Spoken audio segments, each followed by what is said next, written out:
How to make an appointment for Wells Fargo. Hey everyone, welcome back. In this following tutorial, I'll be showing you the steps on how to make an appointment for Wells Fargo. So basically, there are different methods of making an appointment on Wells Fargo. You can either do it online or offline. So in case if you're doing it online, what you need to do is open up a web browser and then on the web address bar, type in the link that is appointment.wellsfargo.com. I'll make sure to drop the link on my description box below as well. After you type in the link, you'll be directed to its official site. Once you're on this page, you'll be asked to sign in into your account or continue as a guest. If you already have an online banking account, then sign in into your account and you'll be directly taken to the appointment page. Right on this page, you'll need to select the reason for the visit or making an appointment. So as you can see, there are different options. You also need to select the account type, so select it accordingly, and you need to leave a message.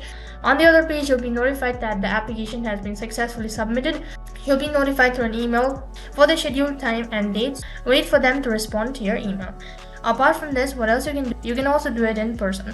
For that, you need to visit a nearby branch of Wells Fargo and then talk with the bank representative, state about the issue, and you'll be able to make an appointment. So basically, these were the steps on how you can make an appointment with Wells Fargo. That's it for this video. I hope the video was helpful. Make sure to like, share, and subscribe to our channel. Thank you for watching.